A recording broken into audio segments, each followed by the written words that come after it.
자, 여호와 하나님께서 노아에게 말씀하십니다. 본문 1절이죠. 너와 내 온 집은 방주로 들어가라. 노아만이 아닙니다. 너와 내 온 집은 방주로 들어가라. 그리고 또 말씀하십니다. 노아의 의로움을 보았다 라고 말이죠. 우리 여기서 구원과 관련하여 중요한 두 가지 요소를 발견합니다. 첫째는 들어가라. 그리고 둘째는 의로움입니다. 방주는 노아가 거의 100년에 걸쳐 지은 것이기는 하지만 결국 하나님의 명령을 따라 만든 것으로 방주의 소유자는 하나님입니다. 그렇게 방주로 들어가라 라는 말은 명령문이면서도 동시에 하나님의 소유된 그 방주로 초청하시는 초청문입니다.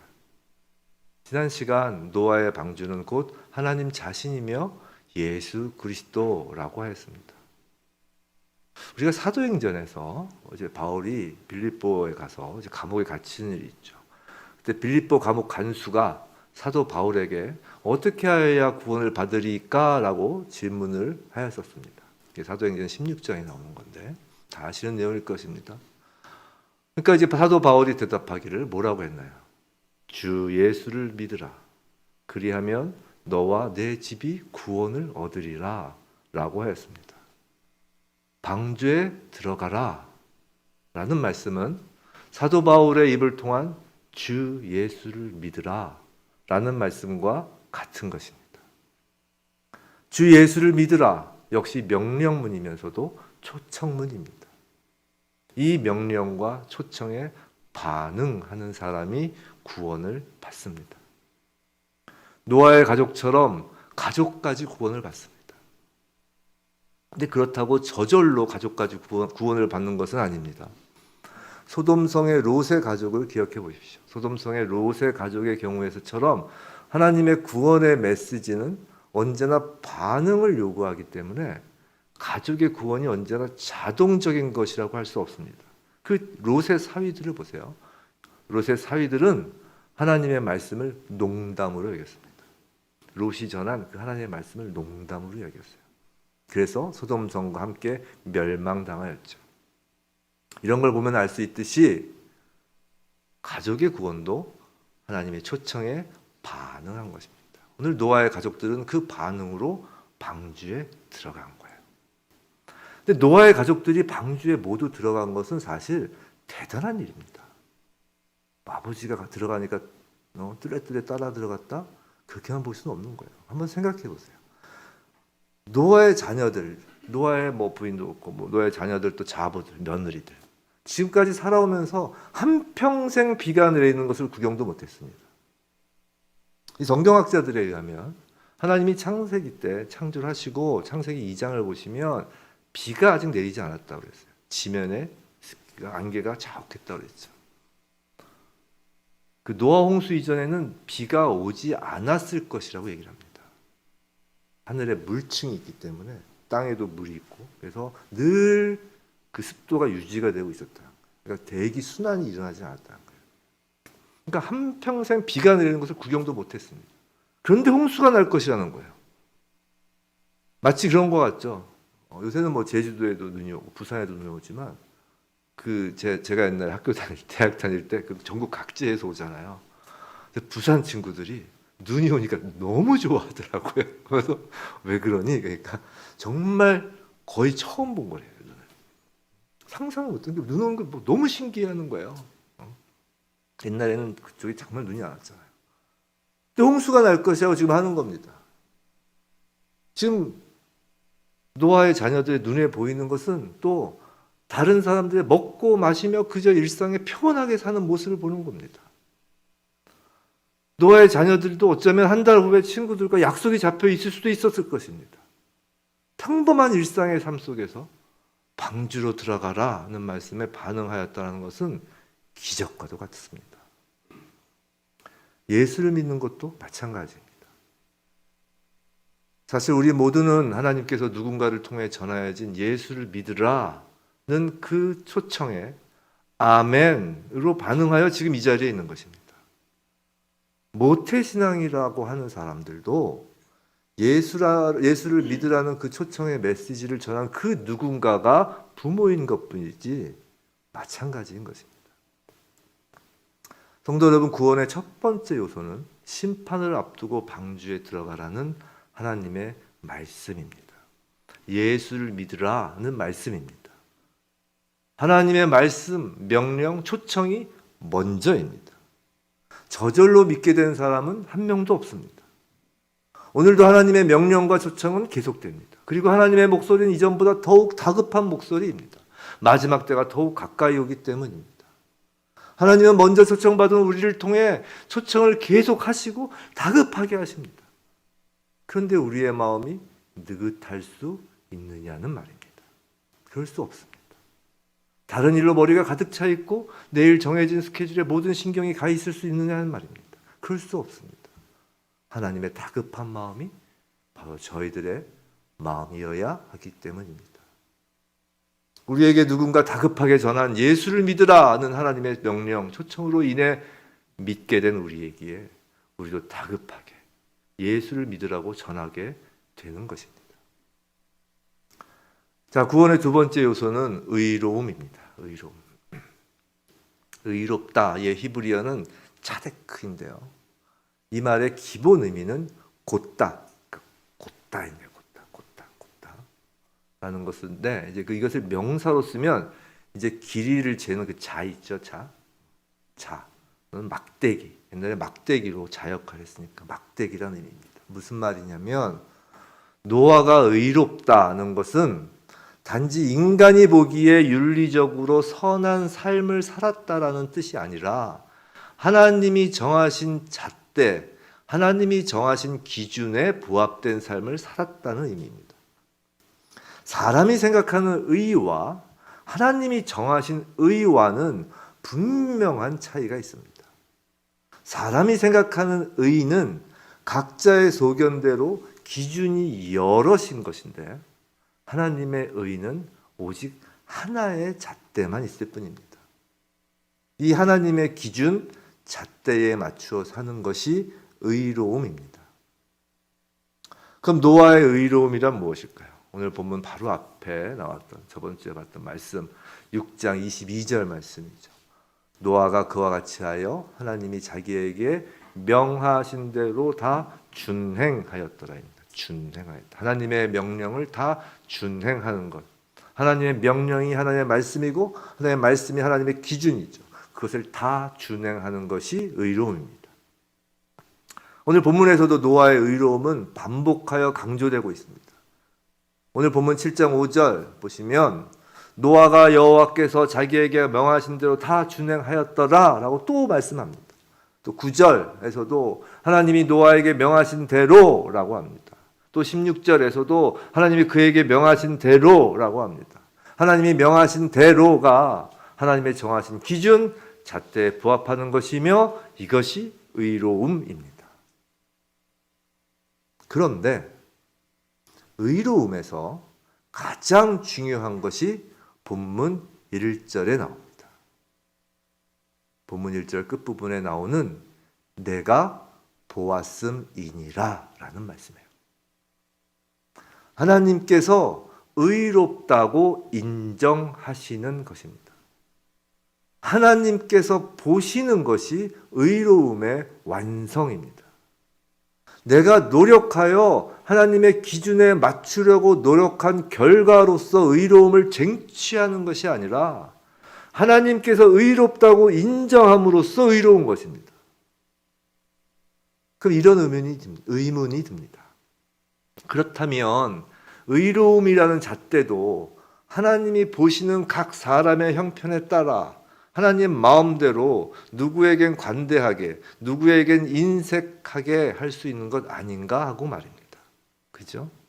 이런 거예요. 누군 모태신앙이고 누군 수십 년 신앙생활 했으니까 하나님이 더 엄격한 잣대를 들이대시고 다행히 누군 초신자니까 관대한 잣대를 들이대신다고 생각하기도 합니다.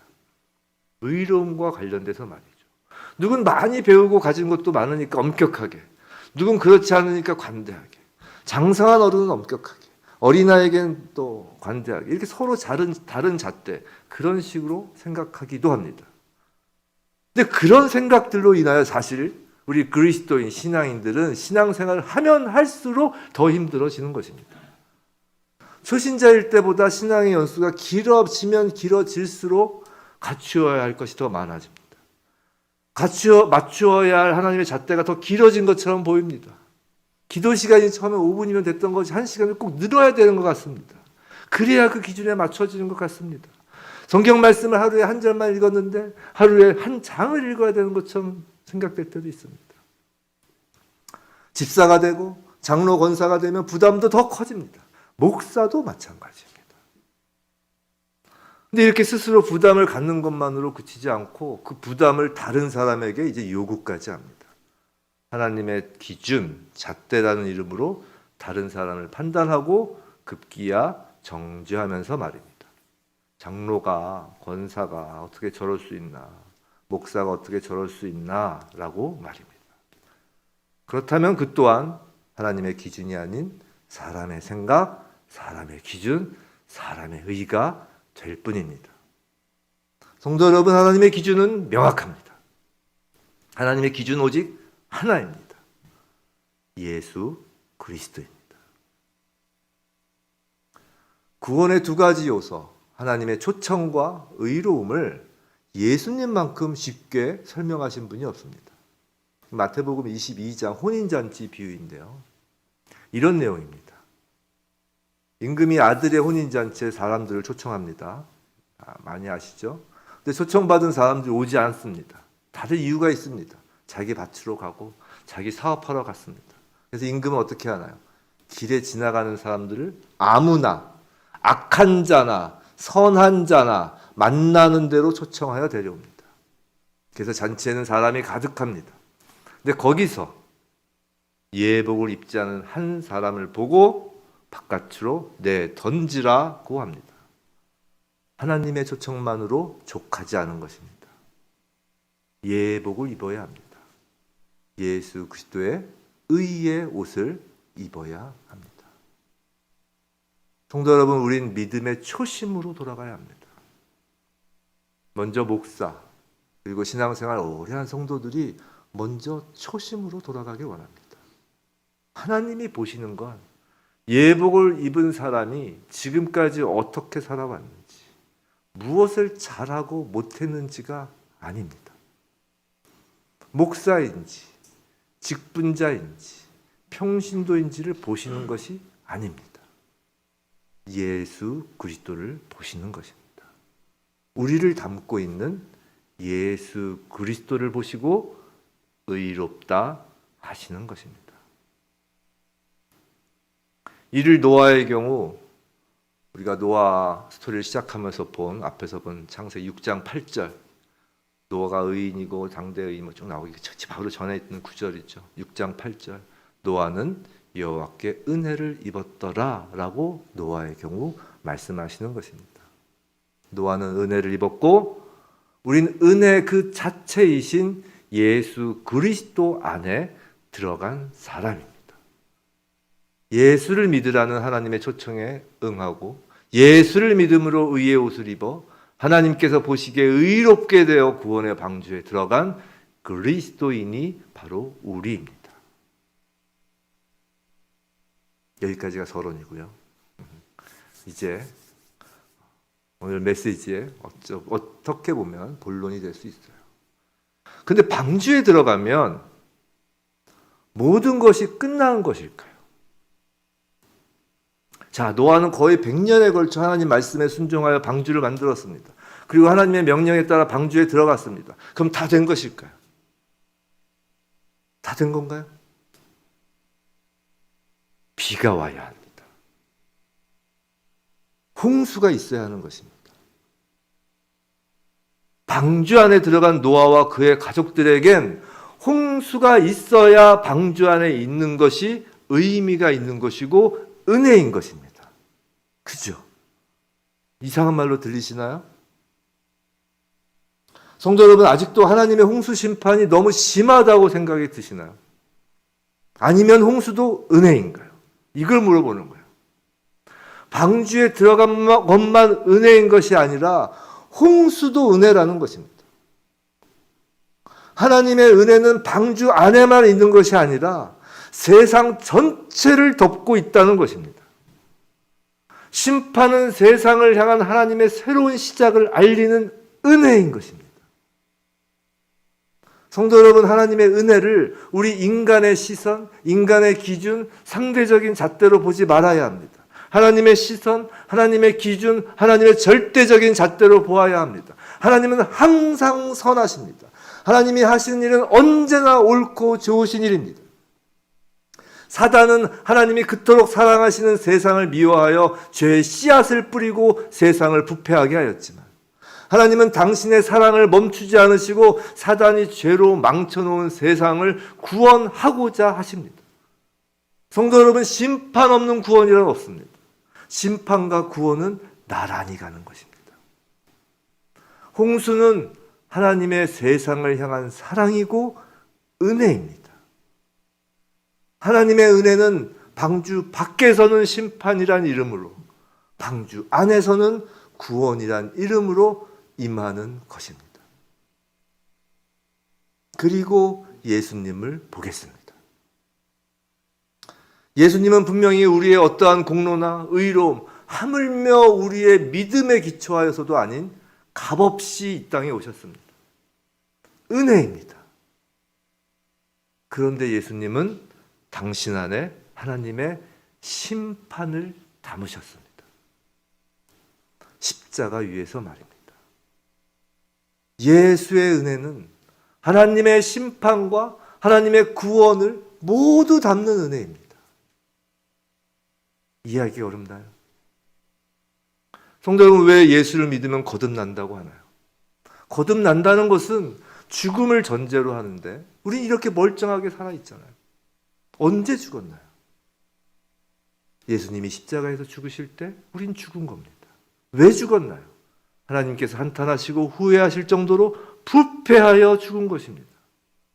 예수 안에는 심판과 구원이 모두 담겨 있기에 예수를 믿어 예수 안에 거할 때 심판으로 우린 죽었고, 예수 안에서 구원을 받아 다시 살아난 것입니다. 그럼 예수를 믿었고 이미 우리에겐 더 이상 심판이 없고 구원을 받았으니 끝! 이런 걸까요? 이것이 우리의 믿음 생활, 신앙생활의 끝인가요? 그렇지 않다는 것입니다. 노아가 방주 안에 있다고 해서 모든 이야기가 끝이 아니란 것입니다. 노아의 홍수는 가히 새 창조의 과정입니다. 오늘 본문 11절을 보면 큰 기품의 샘들이 터지며 하늘의 창문이 열려라고 합니다. 창세기 1장 6절 창조 둘째 날을 한번 기억해 보시면, 하나님 첫째 날은 빛이 있으라 하시고 둘째 날 처음 하신 일이 하나님이 이르시되 물 가운데 궁창이 있어 물과 물로 나뉘라고 하였습니다. 노아 홍수 전에는 아까 잠깐 말씀드린 것처럼 땅의 물과 궁창, 그러니까 하늘 위의 물로 물이 나뉘어 있었다는 것입니다. 땅의 물은 지면 아래 깊은 곳에 있는 물까지 포함합니다. 또 궁창 위에 물이 있어서 지구를 보호하고 있었다고 합니다. 그래서 노아 홍수 전에는 태양빛이 그 물로 이루어진 막을 통과하며 자외선 등 해로운 광선이 차단되었고, 또 모든 대기와 조류가 안정적이어서 모든 지구의 기온이 온난하였다고 합니다. 북극이나 적도나 너무 덥지도 너무 춥지도 않은 것이죠. 그런 하늘의 물충이 무너져 쏟아진 것이고 땅의 모든 물까지 솟구치는 것입니다. 이렇게 땅의 물과 하늘의 물이 합쳐지는 것이 노아의 홍수입니다. 하나님이 나누셨던 것이 다시 합쳐지는 것입니다. 성경에서의 하나님의 역사는 언제나 생명에 관한 역사는 나누는 것이었습니다. 심판에 관한 역사는 혼돈으로 가는 것입니다. 두 영역의 물이 합쳐졌다는 것은 창조 이전과 같은 혼돈 상태를 상징하는 것입니다.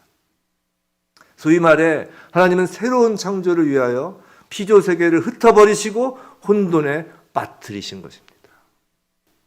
40일 동안 땅의 물이 솟구치고 하늘의 물이 쏟아집니다. 이 40이라는 숫자는 성경에서 새로운 일을 시작할 때를 상징합니다. 모세도 40년 동안 광야에 있다가 하나님의 부르심을 받았고 시내산에서 40일 동안 있으면서 십계명을 받았습니다. 가나안 땅에 정탐꾼이 머무는 기간도 40일이고 이스라엘 백성의 광야 생활도 40년입니다. 예수님이 공생애를 시작하기 전 광야에서 금식하신 기간도 40일입니다. 40은 하나님의 새로운 일의 시작을 알리는 수이고 홍수 심판의 기간은 그 새로운 일, 새 창조의 잉태의 시간이었습니다. 성도 여러분, 하나님의 일하심은 언제나 생명을 창조하시는 것과 관련됩니다. 태초에 하나님이 천지를 창조하시는 것도 생명을 창조하신 것입니다. 노아 홍수도 새로운 창조 역사의 과정입니다. 사단이 던져주는 인생관은 생로병사와 같습니다. 태어나고 늙고 병들고 결국 죽는 것으로 끝나는 인생관. 사단은 우리로 하여금 그런 인생관, 세계관을 갖게 하지만 세상을 향한 하나님의 역사하심, 생명의 역사하시는 하나님은 타락한 세상을 새로운 세상으로 재창조하시는 분이시고 생로병사의 허무한 인생이 아니라 거듭남의 새 창조로 영원한 생명을 누리게 하시는 것입니다. 약속된 새하늘과 새 땅에서 말이죠. 완전히 다른, 오직 생명을 창조하시는 하나님만이 주실 수 있는 인생관, 세계관이며 이것이 기독교적 세계관, 인생관입니다. 그럼 지금 우리는요? 지금 우리는 물리적인 새하늘과 새 땅에 우리가 있지 않잖아요. 그럼 지금 우리는요? 지금 예수 안에 있다는 것은 무슨 의미일까요? 하나님이 창조하신 새로운 생명으로서 예수 품 안에서 잉태되고 있는 것입니다. 창세기 1장 2절에 하나님이 천지를 창조하실 때의 모습을 다시 기억해 보세요. 땅이 온돈하고 공허하며 흑암이 깊음 위에 있고 하나님의 영은 수면 위에 운행하시니라 라고 했습니다. 여기서 운행하다의 의미는 어미닭이 알을 배에 품고 빙글빙글 천천히 돌리며 부화시키는 것이라고 했습니다. 하나님의 창조는 그렇게 사랑으로, 은혜로 시작된 것이라고 했습니다. 마찬가지로 지금 홍수, 오늘 본문에서의 그 홍수로 덮인 그 혼돈의 세상, 심판의 세상을 하나님 은혜의 품속에 품고 노아로부터 시작하는 새로운 세상을 위하여 재창조하고 계시는 것입니다. 노아가 방주 안에서 홍수 기간 좋다. 살았어. 너무 좋다. 너무 편하다. 이 방주 안에. 라면서 대자로 누워서 편안하게 지냈을까요? 결코 아닐 것입니다. 처음 보는 폭풍우입니다. 한 번도 경험하지 못한 시련일 것입니다. 출렁거리는 배가 그 무서운 폭풍우, 그 바람 앞에 금방이라도 부서질 것 같은 두려움도 있었을 것입니다. 그런데 노아와 그 가족이 방주를 나오는 순간 그 모든 것이 은혜였음을 알게 됩니다. 마찬가지입니다. 우린 지금 예수를 믿습니다. 그럼 예수를 믿고 예수 안에 거한다고 해서 좋다, 너무 편하다 라고 하면서 마냥 누워 있을 수 있나요? 결코 그렇지 않습니다. 40일 굶주림과도 같은 공공함도 있습니다. 40일 하늘의 물과 땅의 물이 합쳐지는 혼돈의 세월이 있습니다. 40년 광야와 같은 거친 세월도 있습니다. 고난이 뒤엉켜 도저히 풀리지 않을 것 같기도 합니다. 하나님이 어디 계시냐는 욥의 울부짖음도 있습니다. 절망의 시간을 지나기도 합니다. 홍수가 그치지 않을 것 같습니다. 그런데 하나님의 기준에선 그것이 좋은 것이라고 하십니다. 합력하여 선을 이루신다고 하십니다. 왜냐하면 예수 그리스도의 은혜 안에서 지금 새 생명이 잉태되어 부화되고 있는 과정이기 때문입니다. 예수 안에 제대로 들어간 사도 바울은 그렇기에 내가 매일 죽노라 라고 하는 것입니다. 사도 바울이 내가 매일 죽노라라는 이 말이 고린도전서 15장 소위 부활장에서 언급되고 있는 것은 결코 우연이 아닙니다. 생명의 창조, 부활의 생명, 그리고 하나님 나라를 예수의 그 장엄한 은혜 안에서 발견한 것입니다. 예수의 그 장엄한 은혜 안에 새 생명이 들어있고 새 창조가 들어있고 부활 생명이 들어있고 하나님 나라가 들어있는 것을 바울은 본 것입니다. 그리고 사도 바울은 그 은혜 아래에서 내가 매일 죽노라라고 하는 것입니다. 예수님이 십자가에서 죽으신 그날 심판은 시작된 것이고 새 창조의 역사는 시작되었습니다. 하나님의 시각, 하나님의 기준에서 독생자 예수 그리스도를 십자가에 내어준 것보다 더 큰 심판이 어디 있겠습니까? 예수님께서 말씀하시긴 내가 세상의 화평이 아니요 검을 주러 왔다고 하셨습니다. 세상에 대한 심판은 이미 시작된 것입니다. 그건 다른 말로 하면 구원도 시작되었다는 것입니다. 심판과 구원은 나란히 가기 때문입니다. 새 창조의 역사가 시작된 것입니다. 예수 안에서 말입니다. 예수 믿고 구원 끝이 아니라는 것입니다. 우리 인생이 죽음으로 끝나는 세상에서 새 창조의 생명으로 바뀌어 그 창조의 역사 속에 지금 놓여 있다는 것입니다. 예수의 은혜 아래서 말입니다. 성도 여러분, 성경 인물 가운데 하나님의 은혜를 가장 풍성하게 누린 인물을 꼽으라면 단연코 다윗일 것입니다. 집안의 막내로 태어나 제대로 자식 취급도 받지 못하고 초원에서 양을 치던 목동에서 이스라엘의 왕까지 오릅니다. 다윗의 씨에서 메시아가 나옵니다. 인물에 대한 기록으로도 성경에서 다윗에 관한 기록이 가장 길고 방대합니다. 이것이 근데 다윗의 은혜일까요? 하나님의 은혜일까요? 다윗에게는 소위 기적이라고 할 만한 사건이 단 한 번도 일어나지 않았습니다. 다윗에 관한 그 사무엘 기록을 보세요. 골리앗을 돌멩이로 죽인 것이 그럼 기적인가요? 아니에요. 다윗은 양을 치면서 양을 보호하는 일상, 그 일 속에서 충실하게 일을 하였고 사자나 곰도 돌멩이로 죽일 정도가 되어 있었기에 골리앗을 죽일 수 있었습니다. 어느 날 갑자기 삼손처럼 힘이 세진 것이 아니란 말입니다. 다윗은 매일 자신에게 주어진 일을 누가 보건 보지 않건 최선을 다하였을 뿐입니다. 하나님 마음에 합판이라고, 합판의 히브리어의 언어의 의미는 아무도 보지 않는 곳에서 동일한 일을 하는 것을 합판이라는 거예요. 다윗은 확실히 하나님의 은혜 안에 있는 자가 무엇인지를 보여주는 일생이었습니다. 우리 한 사람만 나를 공격하고 죽이려고 쫓아와도 놀라고 두려워 죽을 것 같습니다. 다윗은 사울 왕과 그의 부하 3,000명이 죽이려고 덤벼드는 상황도 맞이합니다. 하지만 사울 왕을 죽일 수 있는 기회가 2번이나 있었어도 죽이지 않았습니다. 그건 하나님 은혜 밖에 있는 사람이 행할 일이기 때문입니다. 죽이는 일은. 다윗은 하나님이 말씀하신 대로 묵묵히 따를 뿐입니다. 왜 시편에 150편의 그 시편에 그 많은 시를 다윗이 지었나요? 하나님 말씀 안에 늘 기도하였기 때문입니다. 시편은 기도문입니다.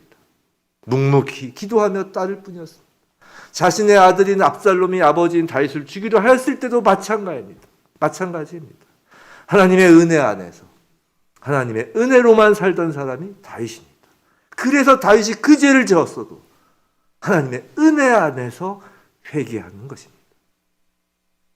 회개도 은혜 안에 있어야 회개하는 것입니다. 그 하나님의 은혜 안에서 다윗을 통하여 이스라엘 왕국이라는 생명이 잉태되고 있었던 것입니다. 사랑하는 성도 여러분, 지금은 사순절 기간입니다. 예수님이 십자가 고난을 받기 전 40일 기간입니다. 생명을 향한 심판과 구원을 담은 그 십자가를 묵상하는 기간입니다. 우리의 인생을 십자가 안에서 되돌아보는 기간입니다. 지금 저와 여러분은 새하늘과 새 땅을 향한 홍수 가운데 떠 있습니다.